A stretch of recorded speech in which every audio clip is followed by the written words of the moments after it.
নবাব সিরাজউদ্দৌলার প্রধান সেনাপতি মির্জাফর আলী খান তো সিরাজউদ্দৌলারই প্রাপ্ত। এখন সেনাপ্রধান তো আপনাদের আপনাদের সরকার প্রধানেরই নিয়োগকৃত, কেন এমনটি হলো? এখন এই প্রসঙ্গে আমি আর বেশি কিছু বলতে চাই। জি, কিন্তু আপনি যদি সেইটাই বলেন তাহলে কি এই রিয়েলাইজেশনটি আপনারা গোপালগঞ্জের ঘটনার পরে বুঝতে পারলেন?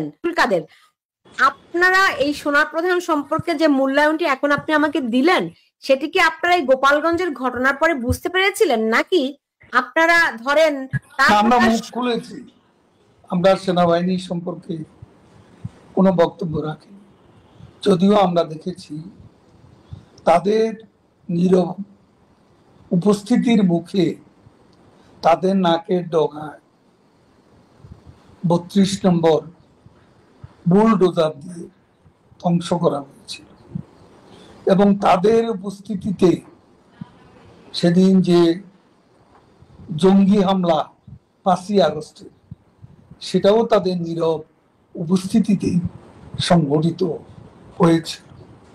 এবং কারো কারো মতে তাদের সায়ও ছিল, সমর্থন সূচক সম্মতি ছিল, এরকমটাও আমরা জানতে পেরেছি। তো তাহলে আপনারা গত 1 বছরে কি ধরনের প্রস্তুতি নিলেন ফিরে আসার? আপনি বলছিলেন যে যখন আপনারা প্রত্যাবর্তন করবেন, তো সেটি কবে নাগাদ হতে পারে? সেনাবাহিনীকে যদি আপনাদের বিরুদ্ধে থাকে সেক্ষেত্রে আপনারা কেমন করে অগ্রসর হবেন?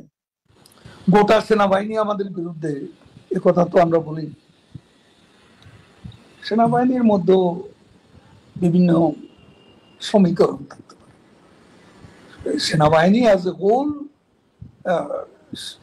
আমাদের মুক্তিযুদ্ধের বিরুদ্ধে, আমাদের বিরুদ্ধে তো যারা আছে তাদের সবাই মুক্তিযুদ্ধের বিরুদ্ধে, এমনটি তো বলার উপর। বাংলাদেশে মুক্তিযুদ্ধকে যখন ধ্বংস করার জন্য চক্রান্ত চলছে, আমার বিশ্বাস দেশপ্রেমিক সেনাবাহিনী সেখানে তাদের যে দায়িত্ব, ইতিহাস অর্পিত যে দায়িত্ব, সে দায়িত্ব সময় মতো তারা পালন করবে। তো সেনা প্রধানের প্রতি কি আপনাদের সেই আমি এত কথা বলার পর আপনি আবার প্রশ্ন কেন করছেন? আচ্ছা, ঠিক আছে, আসলে বিষয়টিতে অনেক স্পষ্ট কথা আমি বলবো না। জি, যা বলার বলেই ফেলেছি। জি, বুঝতে পেরেছি। এখন রাজনৈতিকভাবে ধরেন একটা উদ্যোগ নেওয়া হচ্ছে, সামনে একটা ইলেকশনের প্রক্রিয়া হতে পারে, হবে কিনা আমরা জানি না এখনো, হতে পারে, এবং সেটি আওয়ামী লীগকে বাদ দিয়ে এরকম একটা কথাবার্তা শোনা যাচ্ছে। এই বিষয়ে আপনারা কি ভাবছেন? আমরা বাংলাদেশের বেশিরভাগ জনগণের প্রতিনিধিত্ব করি, সেই পার্টির কার্যকলাপ নিষিদ্ধ করে, সেই পার্টিকে নিষিদ্ধ রেখে, নির্বাচনে অংশগ্রহণ থেকে বিরত রেখে বাংলাদেশে কোনো ইনক্লুসিভ, নিরপেক্ষ, বাংলাদেশে কোনো ফ্রি ফেয়ার ইলেকশন হতে পারে না, হওয়া সম্ভব। যদি হয় সেক্ষেত্রে আপনাদের কৌশল কি হবে? যদি নদীতে ফেলব, যদি আমি এটুকু জানি, ক্ষমতার রাজনীতি রহস্য পুরুষ ইউনূস তার ক্ষমতাকেই ভালোবাসে, গণতন্ত্র তার কাছে কোনো বিষয় নয়। অলরেডি তার সমর্থকরা, যারা তার যে অ্যালাইড ফোর্সেস, তারাই বিভিন্ন ইস্যুতে বিভক্ত হয়ে একটা জগাখিচুড়ি পরিবেশ সৃষ্টি করছে, যেটা নির্বাচনের পথে প্রতিবন্ধক হয়ে দাঁড়াতে পারে। এখন মানে ধরেন আমি শুনতে পেয়েছি যে জনাব ওবায়দুল কাদের, আপনার সংযোগ কিন্তু বারবার করে বিচ্ছিন্ন হয়ে যাচ্ছে। জি, আমি আবার জি, আমরা শুনতে পাচ্ছি মানে শেখ হাসিনা আপনাদের দলীয় নেতাদের সঙ্গে বৈঠক শুরু করেছেন ইন পার্সন। সেটি সেটি কেমন হচ্ছে এবং এই যে জনাব ওবায়দুল কাদের আপনার সংযোগটি এতটাই জি বিচ্ছিন্ন হয়ে যাচ্ছে যে অনেককেই বিতর্কিত অনেক নেতাকে নিষ্ক্রিয় করা হয়েছে, এটি কতটা সত্য?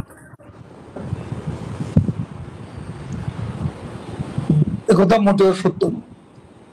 এখন এসব বাদ বিচার করার সময়, এখন সবাই কাজ করছে যারা কাজ করতে চায়। পরবর্তীতে দেখা যাবে কারা সক্রিয় থাকে কারা নিষ্ক্রিয় থাকে। যারা এখন সক্রিয় থাকবে, সংগ্রামে আন্দোলনে থাকবে, সবকিছুই তো আমরা পর্যবেক্ষণ করছি। আর আমাকে যে প্রশ্নটা করেছেন, আমি সেটা বলতে চাই যে আমাদের পার্টিতে একটা নিয়ম আছে, 3 বছর পর পর আমাদের পার্টির সম্মেলন হয়। সম্মেলনের মধ্য দিয়ে নতুন নেতৃত্ব আসে।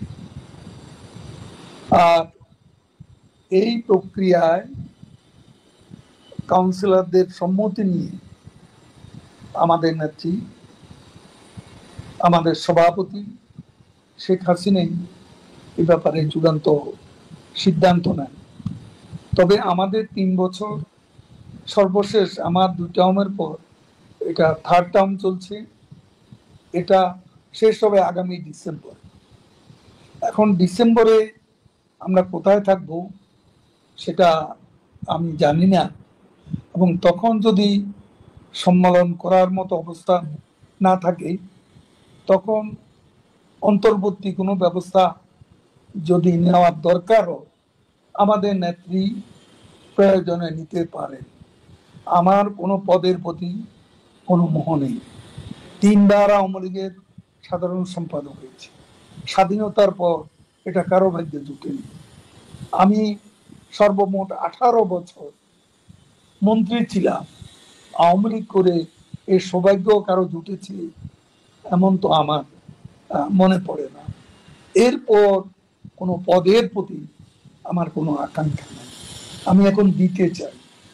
আমার পাওয়ার সব শূন্যতাই পূরণ হয়ে গেছে। আমার কোনো কিছু পাওয়ার চাওয়ার নেই। আমি বঙ্গবন্ধু কন্যা স্বদেশ প্রত্যাবর্তন, সম্মানজনক স্বদেশ প্রত্যাবর্তনের লক্ষ্যে আজকে জঙ্গিবাদী সরকারের অবসানে আমার যা যা দায়িত্ব এই মুহূর্তে নেত্রীর নির্দেশ মতো আমি কাজ করে যাচ্ছি। যখন আমার প্রয়োজন ফুরিয়ে যাবে তখন আমি সরে যাব। আমার এখানে কোনো অহংবোধ নেই, পদ আঁকড়ে রাখার সামান্যতম বাসনাও নেই। আপনার কি মনে হয় আপনার দলের অন্য যারা নেতৃবৃন্দ আছে তাদেরও একই রকম মনোভাব? সেটা আমি জানি না কার কি মনোভাব, তবে দৃশ্যত তো আমরা সবাই শেখ হাসিনার নেতৃত্বে একসঙ্গে কাজ করে যাচ্ছি। আপনি বলেছেন যে এখন ওই নিষ্ক্রিয়তার সুযোগ নেই, কে বিতর্কিত কে বিতর্কিত নয় সেটিও বিবেচনার সময় নয়, সবাই কাজ করতে হবে, কথা আপনি বলেছেন। তো এখন যেই শেখ হাসিনা যেই বৈঠকগুলো শুরু করেছেন, আমি শুনেছি যে 5 জন করে নেতার সঙ্গে তিনি বৈঠক করছেন। এই ধরনের কোনো সিগন্যাল আমি তো পাইনি। আমি পাইনি, অন্য কেউ পেয়েছে সেটাও আমার জানা নেই। কারণ এখানে তিনি যেখানে আছেন সেখানে কতটুকু সম্ভব এ ধরনের ইনপার্সন আলোচনা সেটাও কিন্তু বিবেচনার বিষয়। এমনিতে আমি জানি না যে এই ধরনের কোনো বৈঠক হচ্ছে এমনিতে বা এই ধরনের কোনো ইনপার্সন বৈঠক করার সুযোগ আছে সেটা আমার জানা নেই। বুঝতে পেরেছি। এমনিতে তার সঙ্গে কোনো কথাবার্তা কিংবা ধরেন দেখা আপনার কি হয়েছে কিনা? আমার সাথে দেখা একবারও হয়নি। আমি তাকে অহেতুক ডিস্টার্ব করি না। আমি চেষ্টাও করি নেই দেখা করার। প্রয়োজনীয় নির্দেশ তিনি দিলে সেটা আমি পাই, যোগাযোগ আছে তার সেই সঙ্গে, নির্দেশটা যোগাযোগ আছে কিভাবে করে পান? জরুরি প্রয়োজনে, যেভাবে পাওয়া আজকের পৃথিবীতে সম্ভব সেভাবেই হবে। ফোনে আর কি, রাইট? এই তথ্য প্রযুক্তির যুগে আপনি এই প্রশ্ন করছেন কেন? না, তারপরও আপনি জানেন যে প্রধান বিএনপির তো লক্ষ্য হচ্ছে অনতিবিলম্বে একটা নির্বাচন। আর এক ব্যাপারে তাদের মধ্যে গভীর ঐকমত্য আছে, সেটা হলো কোনো অবস্থাতে আওয়ামী লীগকে কোনো সুযোগ না দেয়। উপদেষ্টা ডক্টর মোহাম্মদ ইউনূস তিনি প্লেনে উড়ে গিয়ে লন্ডনে গিয়ে তারেক রহমানের সঙ্গে বৈঠক করেছেন, নিশ্চয়ই তারও কিছু মর্যাদা তো আছে নাকি?